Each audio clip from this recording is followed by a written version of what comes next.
Welcome to the Japanese Grand Prix, the 2025 Suzuka Grand Prix. The highlights of this weekend: Yuki Tsunoda promoted to Red Bull and Liam Lawson demoted. How will both drivers feel in their new teams? And also Ferrari have not really learned from the miscommunications, the strategies, everything. Also coming into Suzuka, the new curbs, the new resurfacing, the new gravel traps, and some other things that have been made adjustment to in Suzuka. Now, to this weekend, how will the weekend wrap up for each team? The Ferrari sister teams, that is, the Sauber and the Haas, are not looking pretty cool. They are sitting comfortably behind on the table and they are looking decently untouched where they are.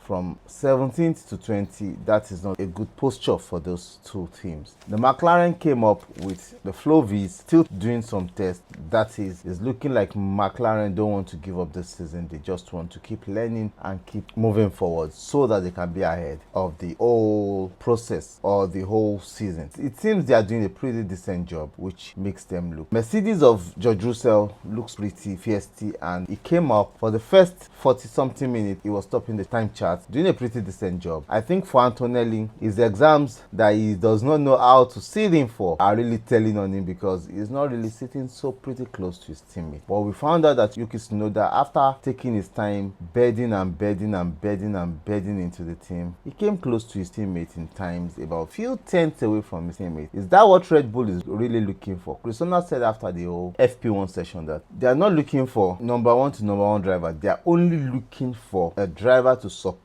Max Verstappen, because the idea is that is their main driver. He needs to keep the drivers' championship. Now, if you know you have a number one driver, you keep looking for a number two driver. Who wants to come and take that seat? Is it that same position that Yuki Tsunoda really wants to come and take, or to come and sit in to be a second fiddle or a second driver to somebody that will keep winning? I think that mentality is wrong, and that might really sink in or sink Yuki Tsunoda into the space it should not be, because that is not what any driver wants to come and sit in to do in Formula 1. And for the Honda heritage, Honda peeled in a young driver into the Alpine for FP1. That is the person of Rio Irakama to run the FP1 session for Alpine. He really did a good job. Now, looking at the two Red Bulls, the RB Racing and the Red Bull itself, they look pretty the same in the white livery. The only difference is one is having more yellow while the other one is a little bit of black on the front wings. Is it that they are looking at a way to make sure you guys, we don't know that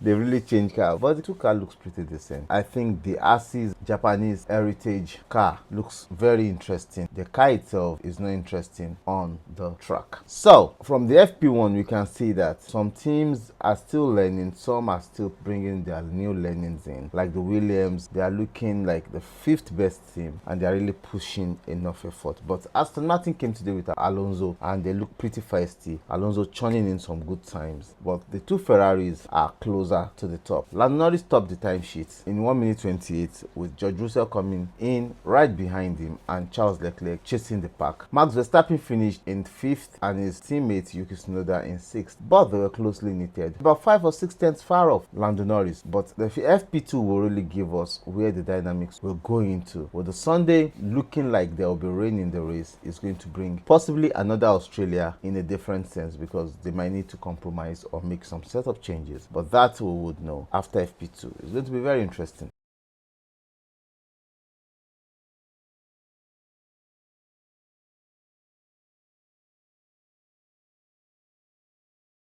We went to FP2 with hopes for McLaren, Mercedes, Ferrari, and Red Bull. But we could still see that the McLarens are still top in the league. When they came to the top, they will give you, as in, space.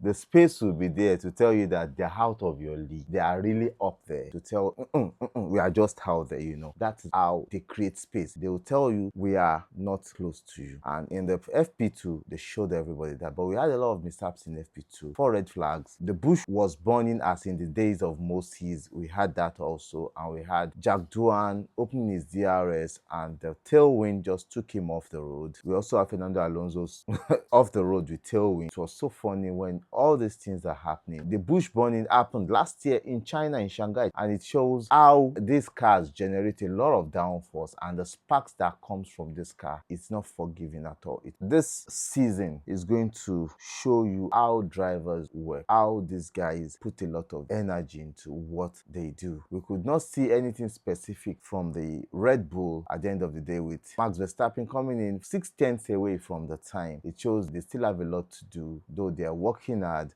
Over 30 minutes wasted because of the red flag did not really show us the representative time. But still, Oscar Piastri came out and said, oh, well, hold on, I am still here, and he showed good pace. Going into tomorrow, we can see who the favorites are. Lewis Hamilton has maintained his 4th position from the FP1. He has shown consistency, and he shows that he is getting closer and closer. The Racing Bull performed very well in the second practice with 3rd and 5th. Liam Lawson showing them in Red Bull that he has it. He's the car. He's not him. So he would have just raised his hand up and said, it wasn't me. It wasn't me. You know. And also, the Mercedes still shows they have some good space. From news coming in, we heard that the FIA are calling the F1 engine manufacturers to a meeting next week in Bahrain to discuss the coming back of V10 engine. Do we need to go back or move forward? For me, I think from what Fernando Alonso said, I believe we should move forward. If you're having V10s, what happens to the ERS? What happens to the hybrid? What happens to the growth? Yes, a lot of people will still learn from the V10s, but how do you incorporate? Are you going to make the engines more powerful, more faster? Are you going to be having 2,000 brake horsepower? That should be where we should be going to next. We take a lot of risks. Not going to V10 and there won't be a hybrid. Yes, we'll be using super fuels, synthetic fuels, but what happens to the growth of the hybrid, with the growth of the electrical system, with the growth of the MGUHs? All these things will impact, you understand? Going into tomorrow, we already know who the favorites are, and the favorites are going to show their color. But I think, and I'm tipping, it's between McLaren, Ferrari, and Red Bull for this race. That is what I'm thinking, because they are running very close. Ferrari and McLaren are running very close. The Red Bull will surely do something overnight, while others too will do something overnight. Mercedes too can be up in the mix because they are going to make some adjustments. Up until tomorrow, I love you guys. Bye. Cheers.